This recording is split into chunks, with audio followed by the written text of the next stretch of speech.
A entrevista do dia é com um produtor e diretor de curta-metragens que vem se destacando muito ao longo de sua carreira, que é Thiago Kistenmacher. Ele é do Rio de Janeiro, como falei, do subúrbio realengo, e já ganhou vários prêmios em Gramado e agora está de volta. Seja bem-vindo, Thiago. Prazer estar aqui, muito obrigado pela oportunidade.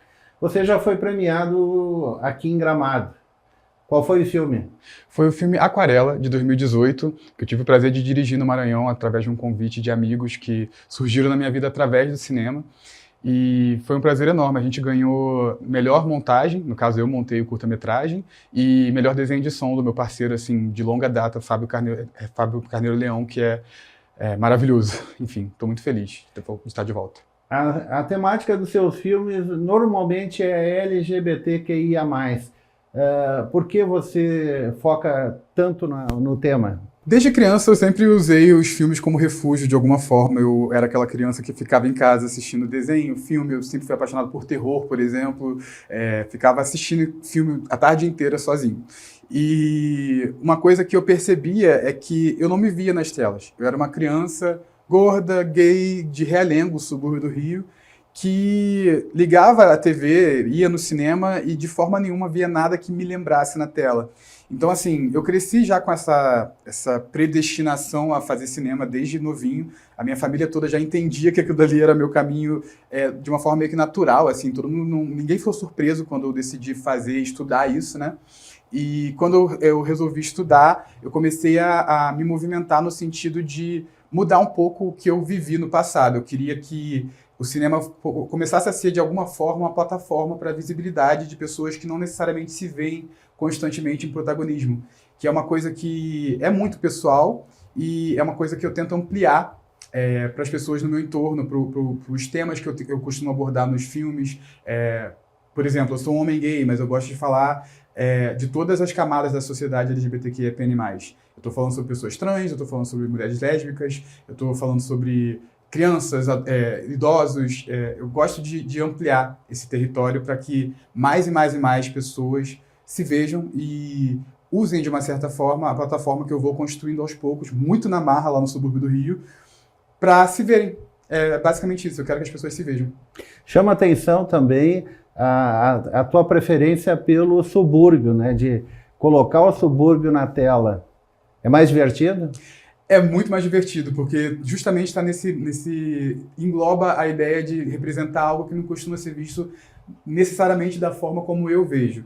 O que acontece? Eu venho do subúrbio e normalmente quando a gente vê produções que abordam o subúrbio do Rio, elas têm ou um aspecto depreciativo para falar sobre violência caricato. Ou a gente está fazendo piada sobre o subúrbio, ou a gente está colocando o subúrbio num lugar amedrontador. E o subúrbio que eu costumo representar é um subúrbio que tem um realismo muito pessoal, eu coloco uma visceralidade ali porque eu venho dali, eu estou ali inserido, e a gente justamente consegue apresentar um olhar que é um pouco diferente do olhar que a gente costuma ver no audiovisual carioca. As pessoas associam o cinema carioca a um cinema do Jardim Botânico, de Ipanema, o Leblon do Manuel Carlos, e o cinema que eu faço, o cinema que o meu conjunto faz, não é sobre esses espaços, é sobre espaços que precisam ser vistos de forma diferente.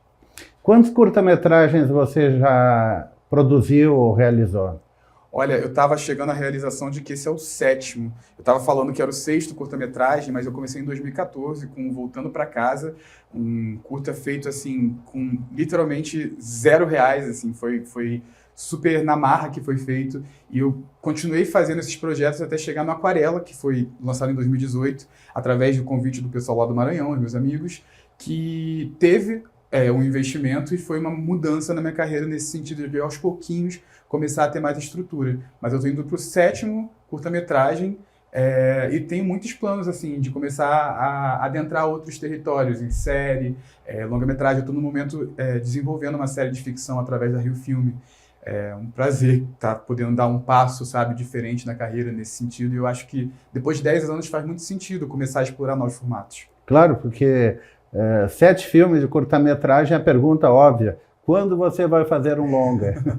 Eu pretendo fazer logo, mas depende muito mecanismos de fomento, né? No fim das contas, é algo custoso, é algo que eu não consigo fazer que nem eu fazia no passado, um curta-metragem, que você grava em 3, 4 diárias, pede ajuda da família inteira, usa seu salário. Eu fazia muito isso, mas um longa-metragem é muito diferente. A gente precisa de uma estrutura maior. E, por exemplo, o Ponto e Vírgula, que está aqui em Gramado agora, é um projeto que a gente teve uma estrutura um pouco melhor por causa da Rio Filme. É a primeira vez que eu gravo filme com o orçamento que chegou ao filme. Então, assim, você sente a diferença técnica disso e eu sinto que é um estágio da carreira merecido, assim, depois de batalhar bastante por projeto onde, sei lá, eu não tinha nem um carro de equipamento, carregava tudo, sabe, no carro da família, de qualquer jeito, e tentando carregar tudo por conta própria, sem monitor de referência, sem nada. De repente eu estou com um projeto que eu consigo ter uma cadeira para eu sentar assistindo uma referência, uma coisa básica, mínima, que foi conquistada agora, e eu espero que o próximo passo seja ampliar isso, seja maior, né? Um longo, uma série. O que representa Gramado na sua carreira? Gramado representa validação. É uma validação muito grande a gente chegar num festival que tem uma seleção tão incrível de projetos e que tem uma quantidade tão grande de inscritos todo ano e é normal que a gente não tenha tanta possibilidade de entrar. Estar aqui pela terceira vez eu vejo como um privilégio enorme, porque, no fim das contas, eu acredito que é a maior plataforma de visibilidade de cinema do Brasil.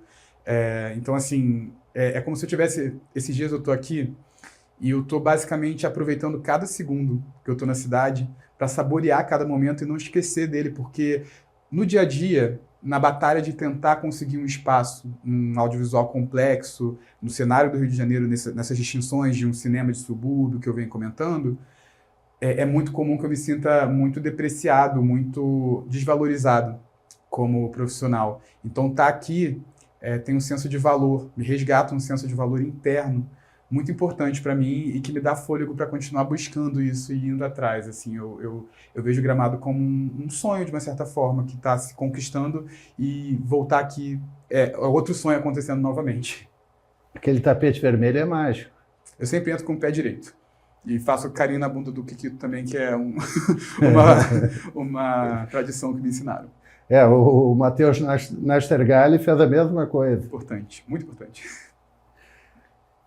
Thiago Kistenmacher, aprendi, Kistenmacher, muito obrigado pela entrevista. Eu que agradeço pelo espaço, muito obrigado.